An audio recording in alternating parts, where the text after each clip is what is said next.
Hi, I'm George Dordoni, Senior International Student and Scholar Advisor at Western Kentucky University. And just welcome you to this video. In this video, I'll be giving you a step-by-step description and guide of the OPT application process. This will be for the 1 year post-completion optional practical training. Which brings me to the first point, and that is congratulations in advance on your success.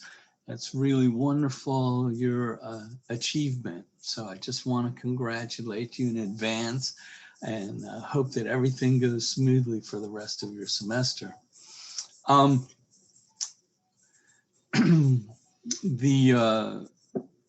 To kick off the process, you'll need to put in a request into our iStart system. You've probably used it before now, but go ahead and put a request into our iStart system for optional practical training, or OPT. And this will send an automated email to your academic advisor to confirm your graduation or your completion of your degree program and the date. And then we'll make a new I-20 that has the recommendation for OPT right on it. And these days we're able to send that to you electronically. The government may change those requirements in the future, and we'll let you know if that's the case. But right now we're able to send your new I-20 OPT, OPT I-20 directly to you electronically. And we'll accompany that with an email that gives a good description, instructions on how to move forward with the process, what all do you need to do, because you'll be submitting this request to the USCIS for them to process it. The application process takes a pretty long time. And so right now it's taking a minimum of 90 days or so for people to get OPT. It can range. Sometimes people are just fortunate enough that things go through pretty quickly, and sometimes they wait all 90 days for the application. But anyway, just to let you know, so we'll send you complete information. Once you put your request into iStart, we'll send you complete information on what you need to submit, how to submit it, and we'll give you, guidance from there. And then feel free to, check in with us about any questions that you might have. So basically, what is OPT? It's getting permission on, normally students in F1 status, international student status, normally they're not allowed to work inside the United States on that status, at least not off campus at all, unless you have special permission. And this is requesting that permission from our government so that you can work inside the United States after you complete your degree. You can work in your field of study. So it's specifically designed to give you some experience in your degree, in your field, professional experience for a year after you graduate. So to be eligible, you need to have been in status for at least a year, an academic year. And you need to apply during the correct periods of time. And then you'll file this application with a fee, and that fee changes from time to time. So I'll just say there is a fee. We'll let you know what that is in the email that we send to you. You're allowed to begin the application process and then send your application in 90 days before your graduation date. And because it takes so long for the process to be completed, we recommend you do it as early as you can. We can't go before 90 days because that would get your application rejected. They don't like them to be early, but at 90 days, we can start to do that application and get those things sent in to the government. So when you have this work permission, you're allotted a certain number of days that you can be in the United States without employment after you have it. And that's 90 days, another 90 days, right? But anyway, you're allowed to not be employed for up to 90 days, but that's accumulative, and it doesn't mean that you're allowed 90 days to find a job. It means you're allowed to be unemployed 90 days during that entire year. So if it takes you 30 days, for example, to find a good job in OPT, then you have 60 more days you could be unemployed. So for example, if you had that job, and let's just say it was a grant funded job or something, and that grant expires and you need to find another job, you have 60 days left, right? You used up 30 days finding that job, and then you have 60 days left that you're allowed to be unemployed. So, but it's really important that you observe how much time you are unemployed, if any, during your OPT period, because the government is looking at that allocation of time very critically, and sometimes they'll go through the system and check for people that have been unemployed too many days, and they'll terminate their records, their CVIS records. So, so it's really important for you to report your employment while you're on OPT as well. So we want to stay in touch, you know, and we have a method in our iStart system. iStart will remain active during the time you're in OPT. So you'll be able to log into the iStart system using what they call limited client access, and you'll get information about how to do a report for your practical training. Now the application process I'm not going to talk about in this video is strictly about the post-completion 1 year of OPT. It's not about the STEM OPT that you could apply for after this year if you have a STEM, science, technology, engineering, or mathematics degree. So anyway, I'm going to pull up a form called, one of the first forms that you'll need to work on is called a form G1145.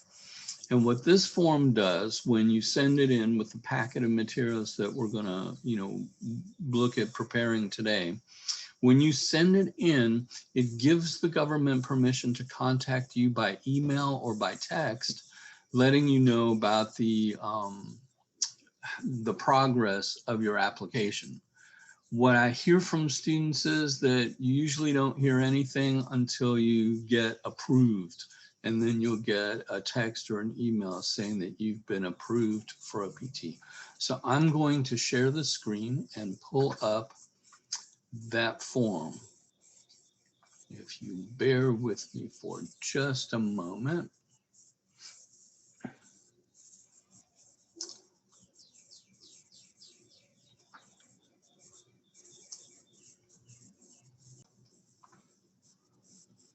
So if you'll see, this is the form G1145, and I hope that you're able to see that on your screen. And all this form does is it gives the information that the USCIS will need to be able to send you texts and or emails about your the progress of your application. So you just fill in and be sure to use the same names and same email address and phone number on this that you would on your application when you get to that part of filling out your application. This is the form, and you'll see down here it asks for your full last name, your first name, if you have a middle name, and then for your email address and mobile phone number for text messages. And so you can stop, pause this video. If you're working on this form at this time, you can go ahead and pause this video and fill out that form.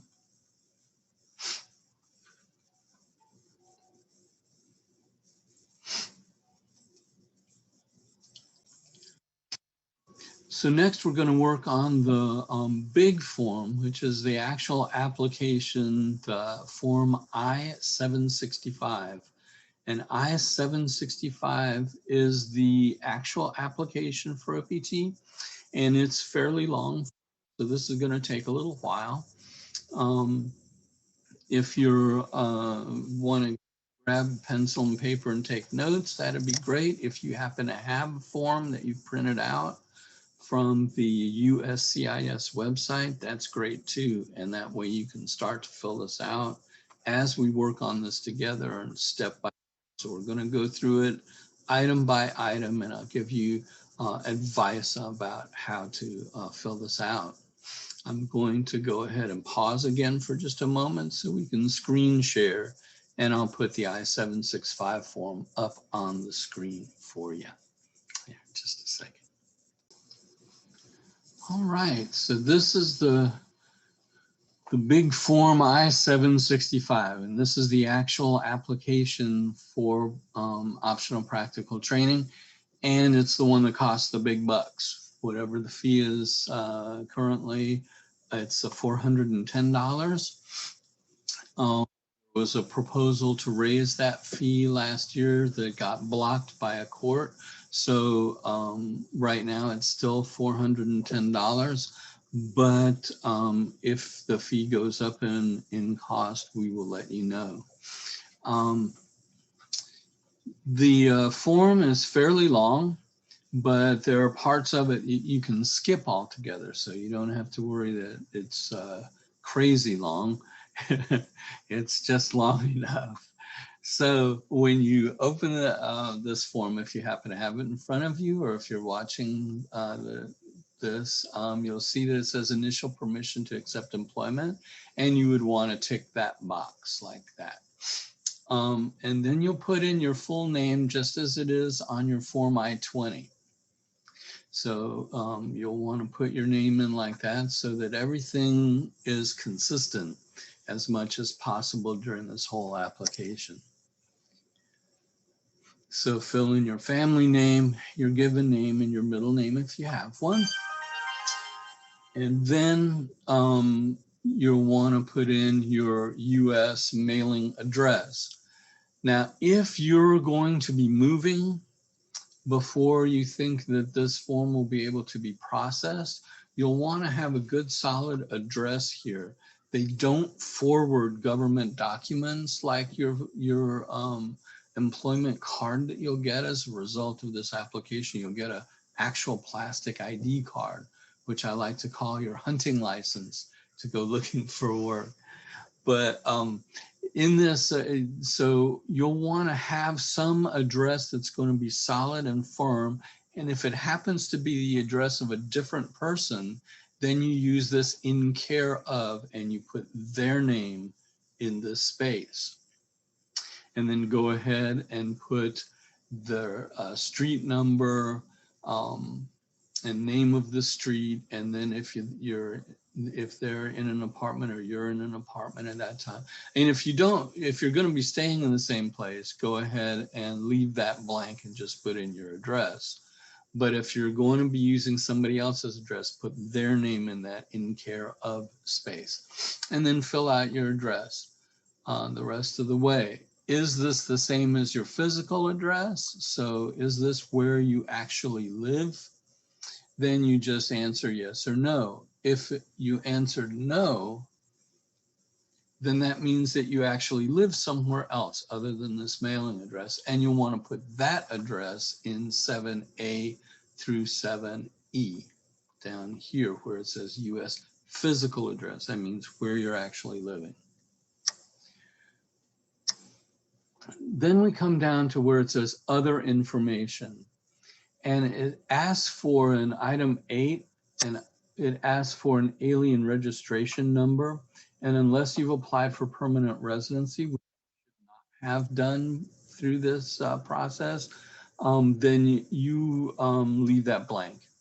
And then USCIS online account number, that's if you have some other pending matter with the USCIS, some other application pending or something, And then you probably don't, so leave that blank as well.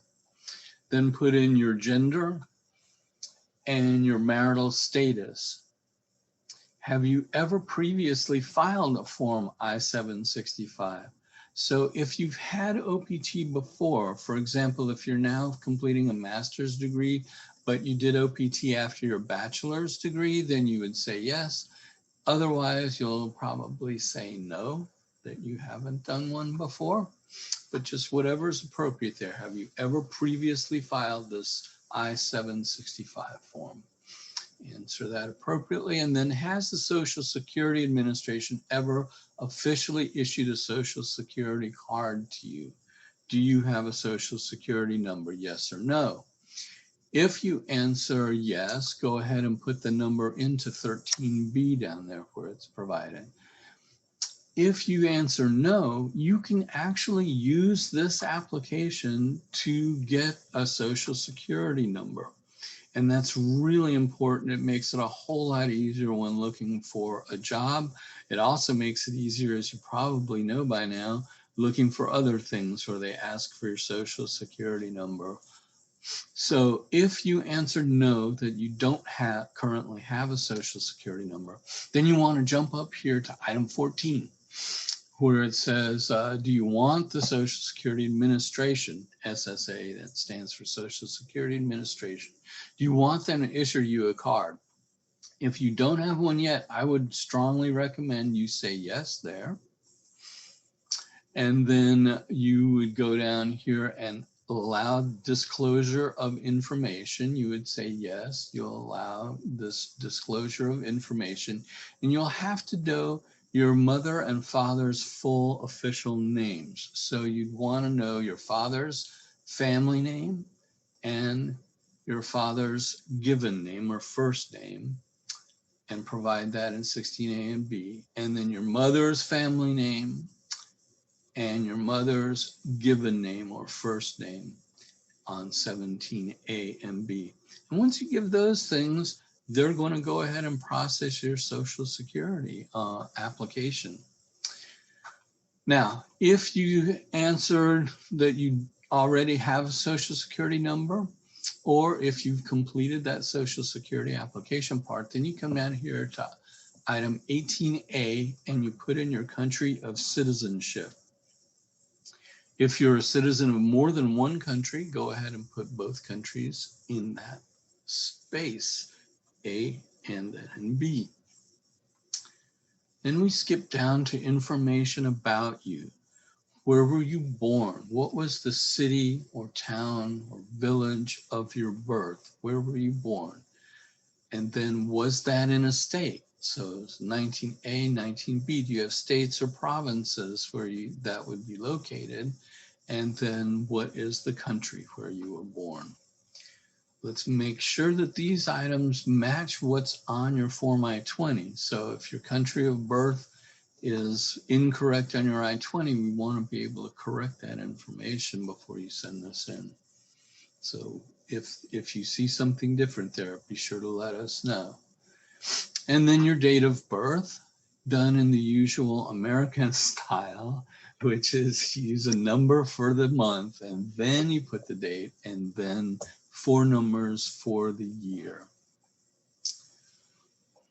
Now, as we get to the next part, you're going to want to have a copy of your Form I-94 available. And you got that, you learned how to look that up during orientation, where you had to go online and find out your arrival record.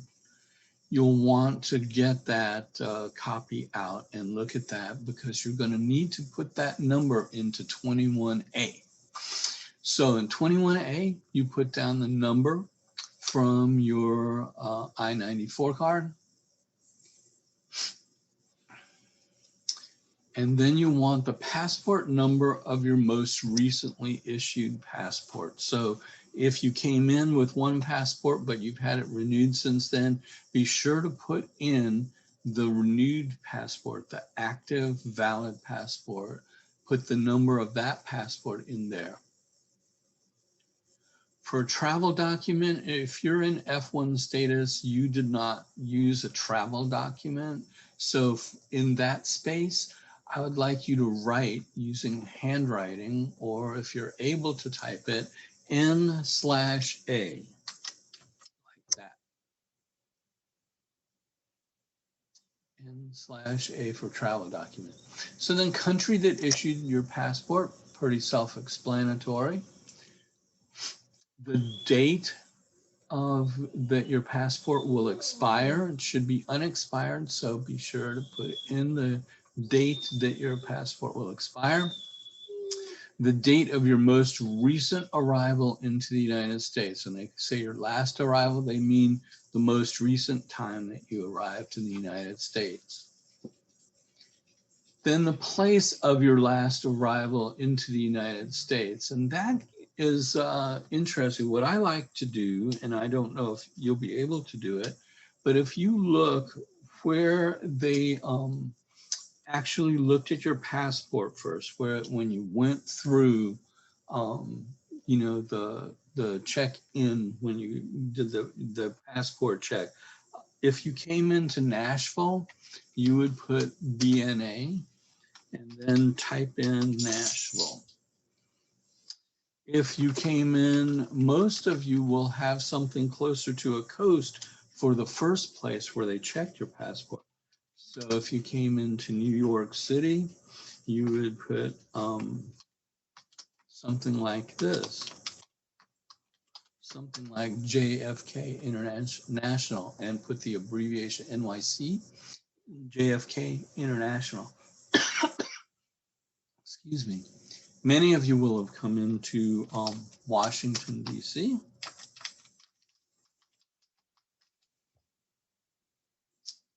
And some of you will be in Dulles International Airport in Washington, D.C. But anyway, if you came into Los Angeles, you will do something like this. So I hope you can, something like that. So you will put that information there. Item 24 is for your immigration status at your last arrival. Most of you should say F1 unless you change your status while you're inside the United States. Your current immigration status must be F1 for this application. Then here in item 26, you'll take the ID number, your CVIS ID number from the top of your form I-20. It always starts with N. It almost always will start with at least 2 zeros. Some folks have 3, but most of the time it will be something, you know, a number up there that you'll see begins with the letter N and then several digits after that, usually 00, and then a bunch of numbers for item 26. Item 27 is tricky because all it's asking for is the eligibility category. What kind of OPT or what kind of work permission are you asking for? And for OPT, for this post-completion, you want to put in C3B,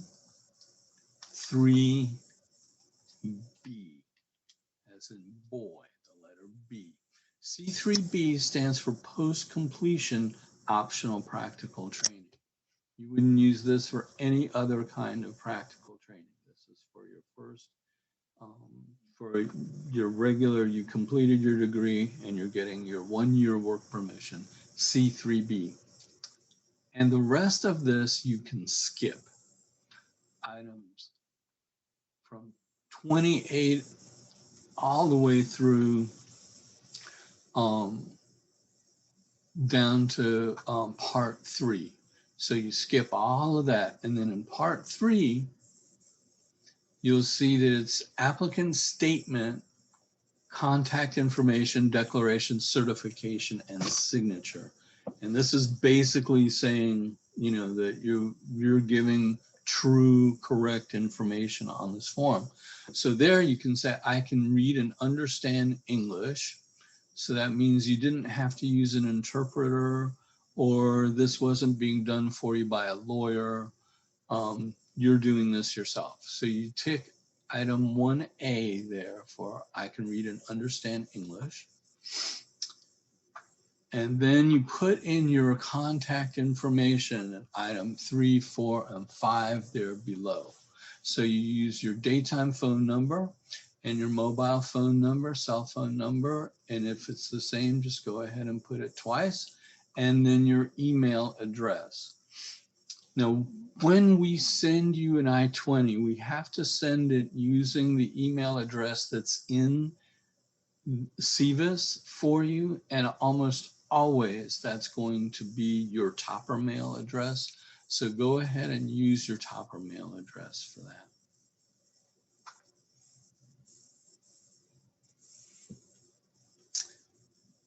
Then when you finish with that part, read this declaration over. This is saying that you're giving true information and that you authorize the release of this information to the appropriate authorities so that they can go ahead and prepare your employment authorization document, which is the little plastic card with your picture on it.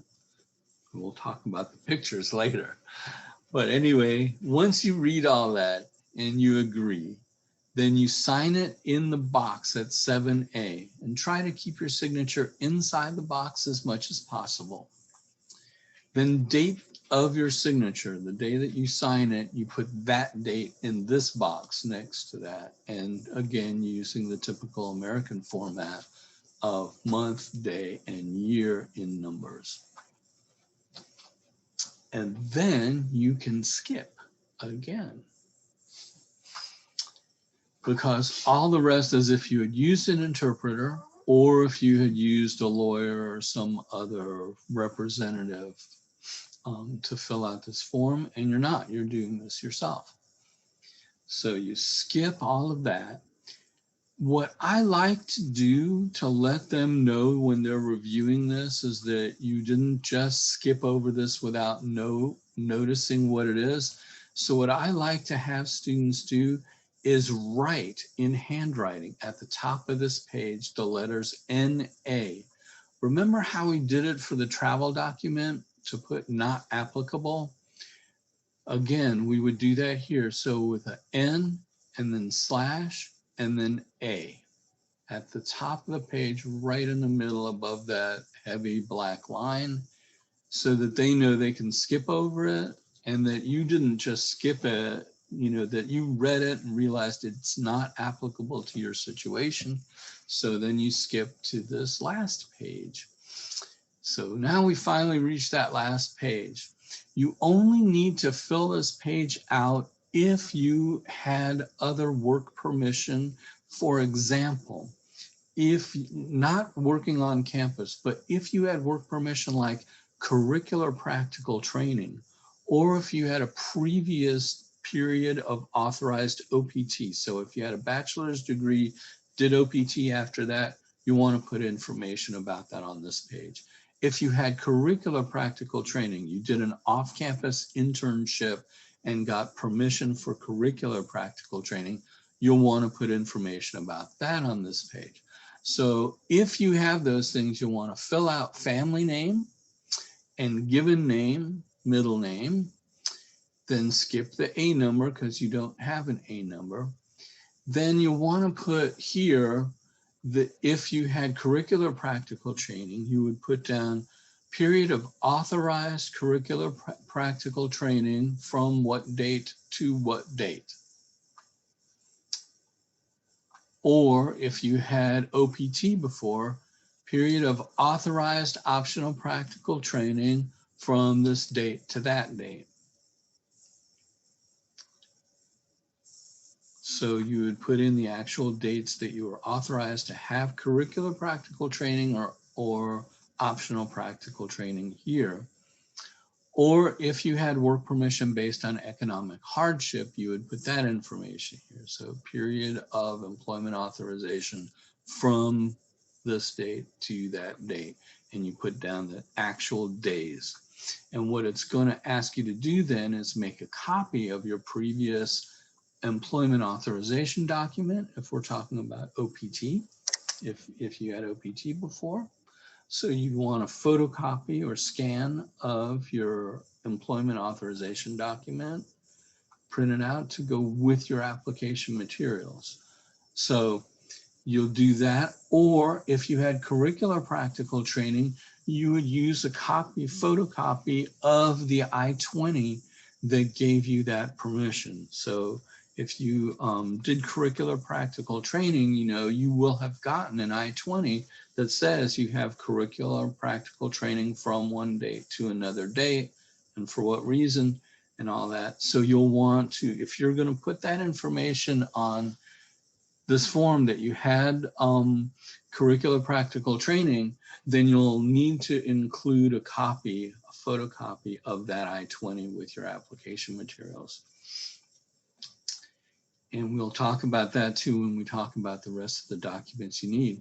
But once you put that information in here, now if you didn't have OPT before or any kind of other employment authorization before, then you can leave this page blank, do the same thing about N, the letter N and the slash and A at the top of this page as you did with the previous page. If you didn't have curricular practical training or optional practical training or employment authorization, off-campus employment authorization, you can leave this page blank and just put the N/A at the top of the page so they know that you didn't just ignore it, but that it doesn't apply to you. And you're done with the hardest part of this application process.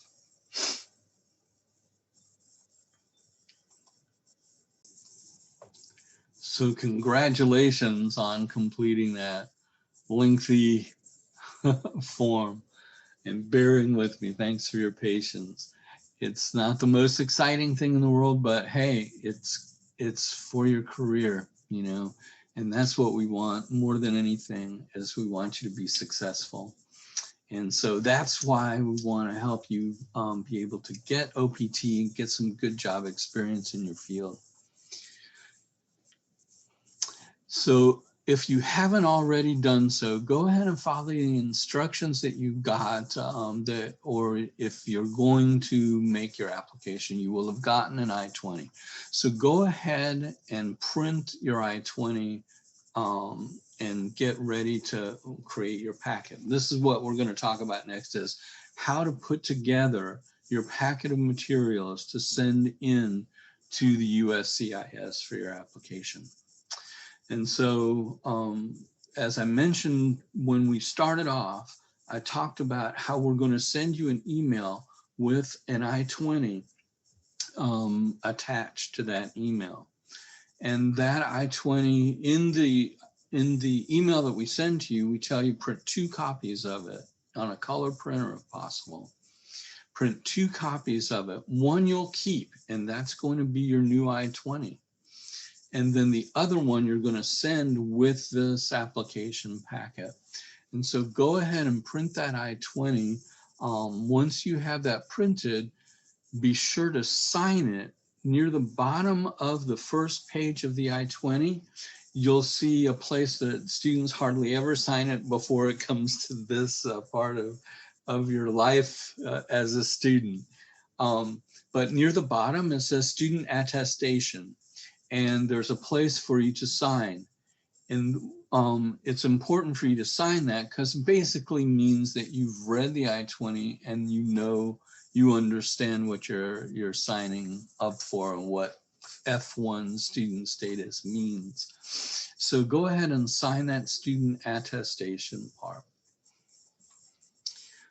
So what we're going to do, this is kind of interesting. I'm going to work with you, and this is kind of, if you've got a table that you can work on, you'll want to lay out your materials in this order so that your packet will actually be in the reverse order, because we're going to start having you laying things down one on top of the next one. And so when you're done with what we're talking about now, when you're done with it, your packet will read in the order that the people who are processing it will want to see first. Oh, let me mention one thing that I forgot. When you print out your I-20s, print them out single-sided. Don't print them out double-sided. Print them out single-sided so that when they scan them, they can just run them through their scanner. Um, and they say that that's helpful to them in the USCIS service centers. So print your I-20 single-sided, so it'll print 3 pages. So now, assembling your packet of materials.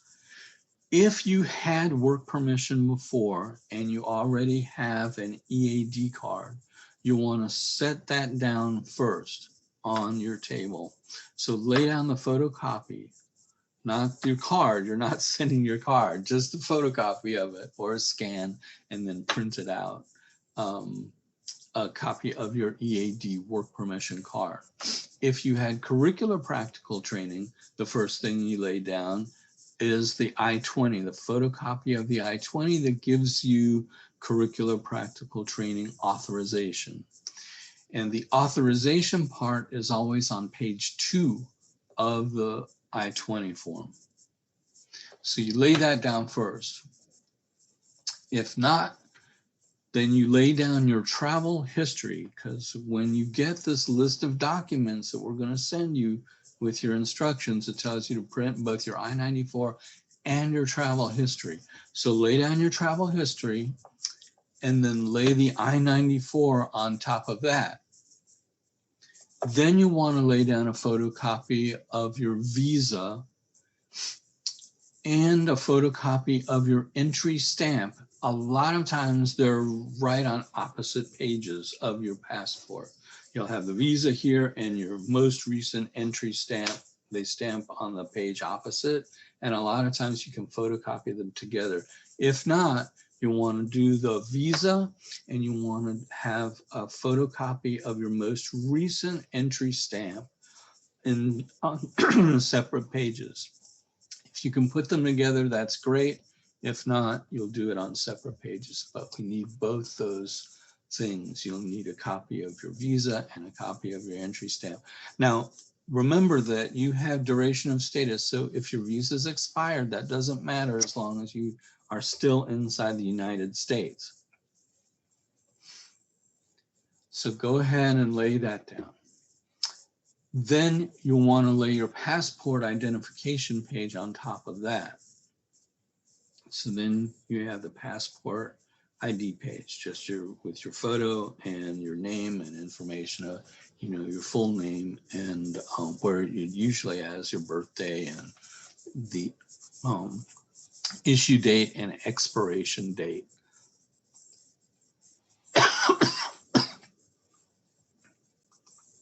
Excuse me, I didn't mean to cough right into the.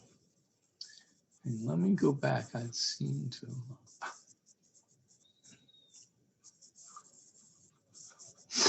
So then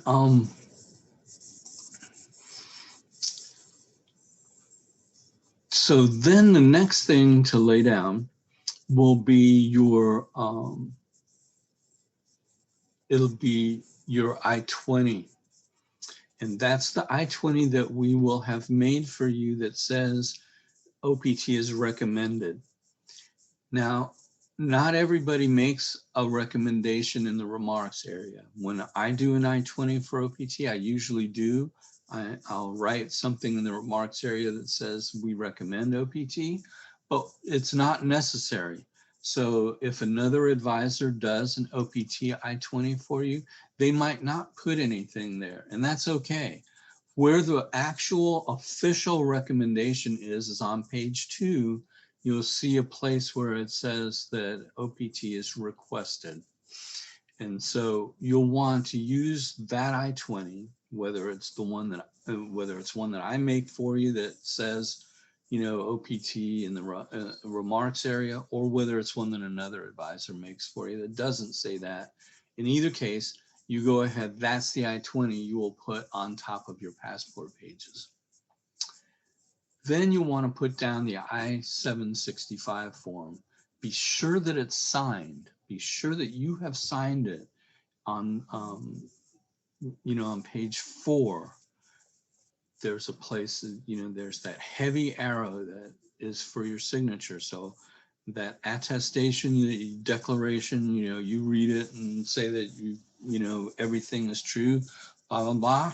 That's where, right underneath that, I said, sign it in the box as much as possible. Be sure it is signed there. So once you put down that I-765 form, then you put the form G-1145 on top of that. And that's the form that gives permission for them to text you or email you. And then on top of that, you get your passport style photos. So you can get those taken at the DSU. There's a passport office, and you can get passport photos taken there. I believe they charge $10 to give you 2 of the exactly correct size and format of photos. And then, or you can go, I believe Walgreens does passport photos. And I don't know if you can hear, my dog is whining in the background because he hears me talking to somebody and he doesn't know who. But anyway, so you can get passport photos done at Walgreens or at the DSU. There are other places around. Just make sure they're passport style, passport format.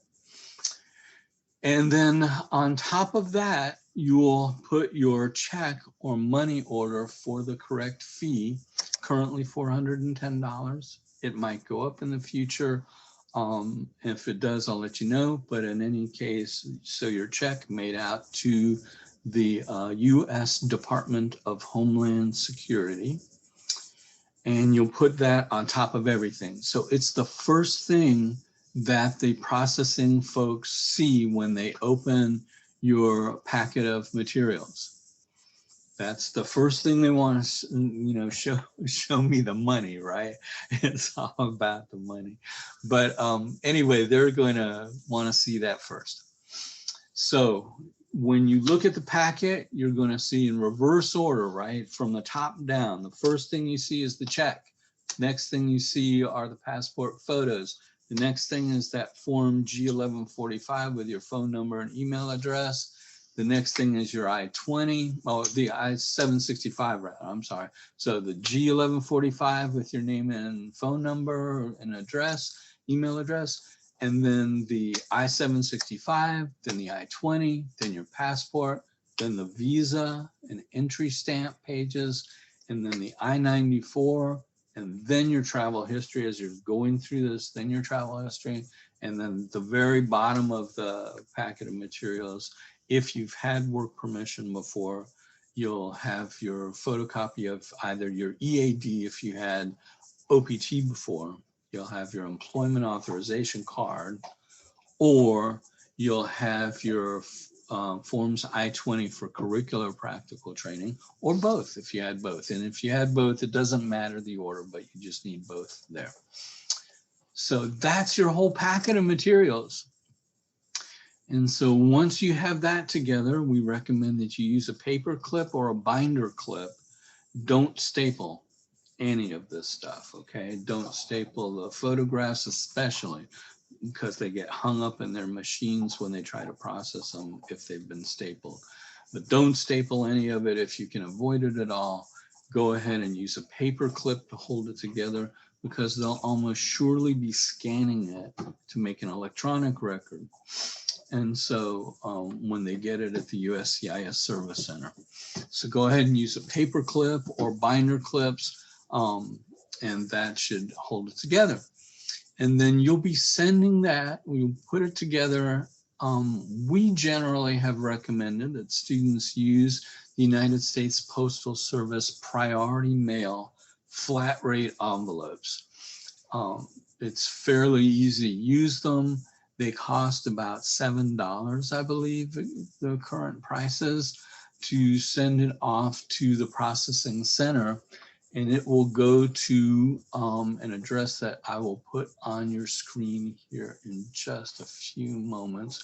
But it's all of them currently are going to an address in Chicago, Illinois.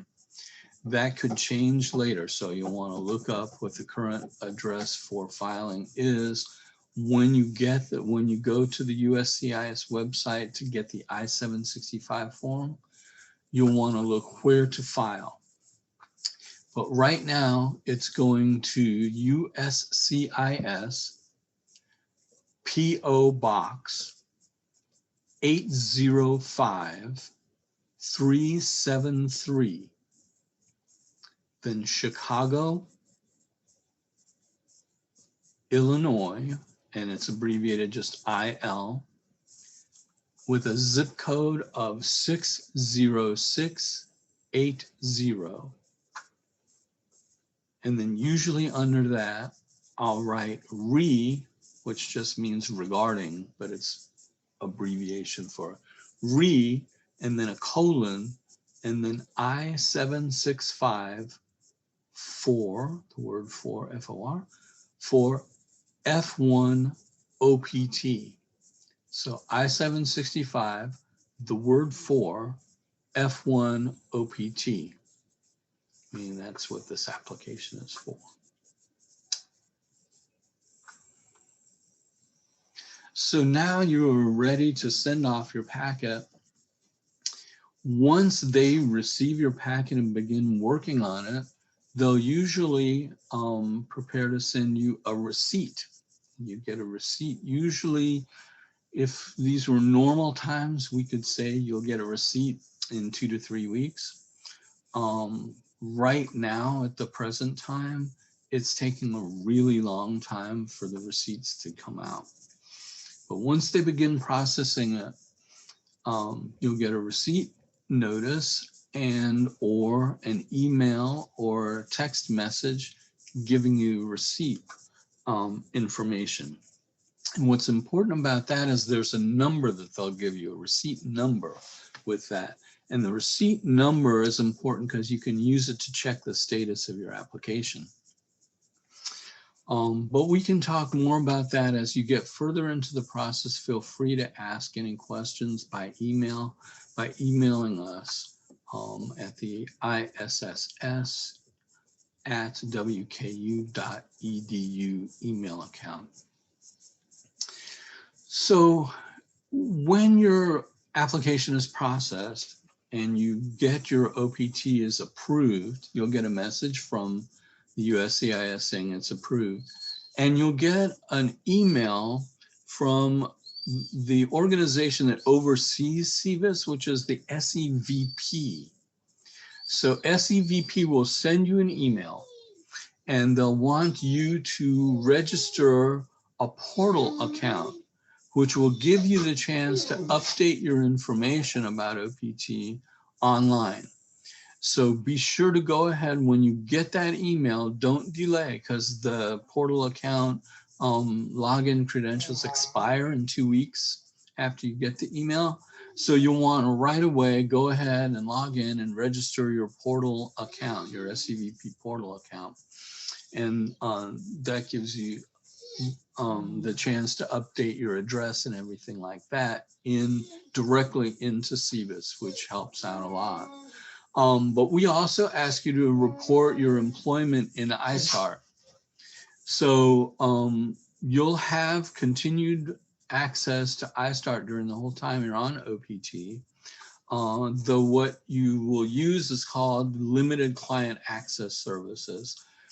And when you go to log into iStart, you'll see the chance that it'll say, are you completing OPT? And if so, you click a different link, and it'll give you different login credentials straight to your email so that you can go ahead and use iStart while you continue to be on practical training. And then you need to submit OPT employment reports. And what's important about that is, you know how when we started talking, I talked about a limit of number of days you're allowed to be unemployed. Well, you have to, your employment has to be reported into iStart for a number of reasons, but one really important reason is that it stops that clock from adding days of unemployment to your SEVIS record.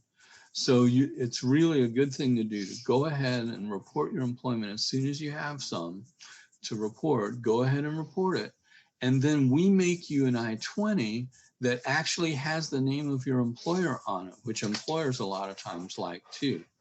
So go ahead and log into iStart and report your employment. And I'm going to stop for just a moment and take care of this crazy dog who is right now wanting to see who I'm talking to. And I'll be back in just a minute. So I'm back. So now that we talked about the whole application process and all that stuff, I want to just mention a couple little things, give you some hints about where to look for finding jobs.